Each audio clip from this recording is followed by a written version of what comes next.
Hello all, very warm welcome. Today we are looking at another lead code question which is minimum remove to make valid parenthesis. What the question says is we are given a string S of open parenthesis and end parenthesis and lower English characters. And our task is to remove the minimum number of parentheses in any position so that the resulting parenthesis string is valid. And what is the valid string?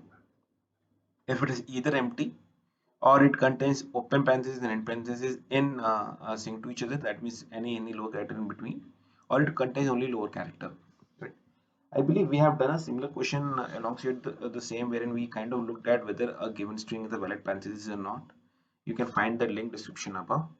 Now, how to approach this problem, right? If we are looking at any of the string where we are trying to find a pattern, I think the go-to data structure will be a stack or a queue, depending upon which kind of question it is.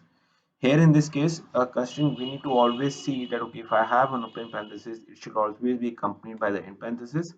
I'll go ahead and use stack here. And what will the approach here refers is if I'm traversing through the string, say this one, right? So I'll have a stack, okay? Say I have a stack, right? If I'm parenthesing, if I'm going through this string, I'll say add on the characters, add on to this stack only when if I found the open parenthesis. So I went through L, okay, it's not a string, so I'll add it to my string, my result string. So I added L, I got E, I got E, I got end parenthesis. So I added this here and I'll add the same over in the end parenthesis in the stack as well, right? So this is what I'm going to do. Now I got a T, I'll add it. I got an open parenthesis again, I got it again. I'll go ahead and add it, push it here in the stack. Now again I got a C and I got the end parenthesis. The moment I found the end parenthesis, right, I'll go and see within my tag in my stack, I have an parenthesis or not. If I have it, I'll remove it. So this gets taken away. So this is gets taken away, and this particular value will not go into my string. Then I'll get a sorry, I kind of made a mistake. The moment I get my parenthesis and I have a value in the stack, I'll append it over here and I'll remove it from the stack. But I'll append it over here and remove from the stack. Now I'll go with O now. Then I found another end parenthesis. So do I have a value in the stack? Yes, I have it. So I'll add it again back here and I'll remove it from here. Now I picked a D, I picked a E, then again I found an end parenthesis. Now in this case, if I look at the stack, right, I have my stack being empty, right? Then I will not append this into the string. So it will remain at this place, right? So I'll just repeat what I did is I'll keep on adding the open parentheses and look for the moment I found in close parenthesis, I look for whether it is any open parenthesis present in the stack or not. If it is present, I'll append to the string and remove that value from the stack, right? And at the end of the day, when my transition is completed, there are few things which I'll need to keep a note of. What are those? I'll have to see that, say I'm working on this particular parenthesis, okay? So what I'll do is, say I'm working on this parenthesis. So say I got something like, say this, right? The example below. Now in this case, right, if you see my closed parenthesis coming before my open parenthesis, right?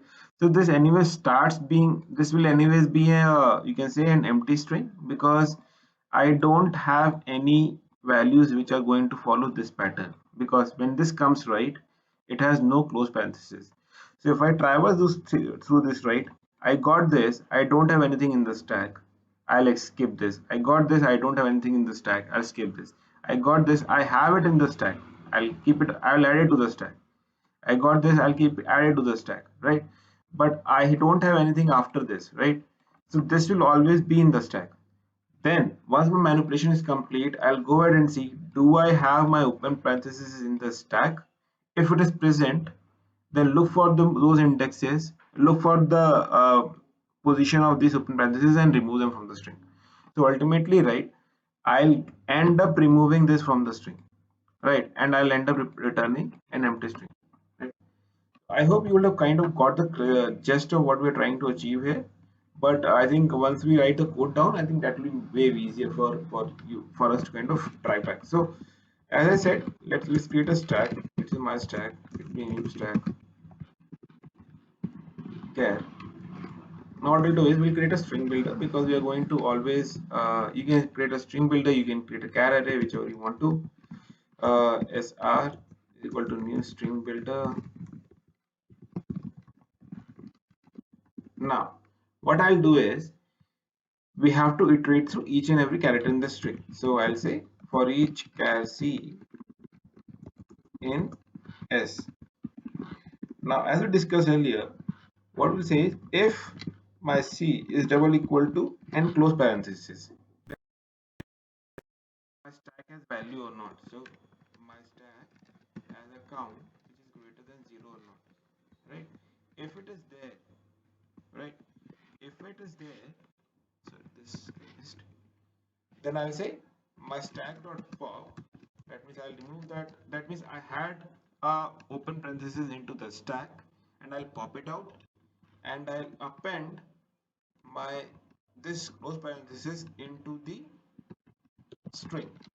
So I'll append this. This will be close one. I'll append this. Now another option which can come in is if my c is not equal to my close parenthesis, right? That means it's either lower character variable or it's an open parenthesis.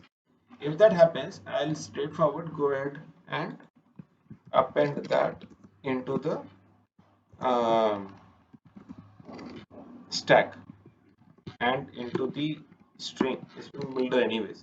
So my stack dot push c and sr dot append c, right? Lower character or open parenthesis, it will get appended to the string builder. If it is open parenthesis, I will just add it to the stack. Now other than that, there's only one other option which can come in is if I have open parenthesis, if I have close parenthesis, but there's nothing in this stack. So in that case, I need to just skip it. I don't have to do anything. I'll just continue. I'll not add anything to my string builder. Right now, I have my string builder ready, which in this scenario will only have, you can say, open parenthesis, close parenthesis if I'm having a closure to it, right? So what I'll just create is I'll have to return, right, return string. That will be a sr dot toString.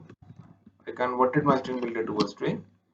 Now what I'll say is I'll say while my stack dot count is greater than 0. That means I have few open parentheses which are yet to be addressed, right? Similar to the example which you took, right? I have to say just this, right? I don't have anything else. Now in this case, this is not a valid string, right? It's not a valid string because I don't have end closure to it, right? So what I'll do is this will get added to the string as well. It will get added to the string builder as well. This will get added to my stack as well.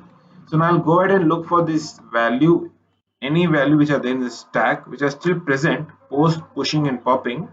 Then I'll just simply remove them from the string as well.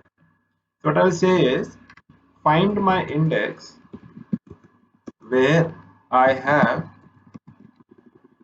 return string this, where I have my value this. This is my last index which I'll find in the stack. I'll say okay, result return string dot remove this particular index with count of 1. Now this will be appended. This will be a new string of 1, and I'll simply pop this now from my stack. This is it. So return string. So if you see what we did, right, we again went and saw that okay, do I have anything pending in my stack which is yet to be addressed? It's yet not popped. If it is present, then go ahead and remove the last indexes of them. So this should do the trick. This is very similar to the valid parenthesis question which we had. Now it's more or less like now instead of looking at whether it's a boolean val passes or not, we need to return a string by removing any of the unnecessary closures. Let's run it and see if it is working for us.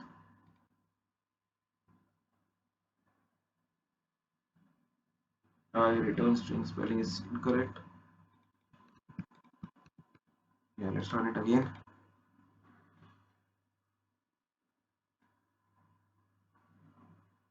Cool, it got finished. I got the expected results. Let's submit it.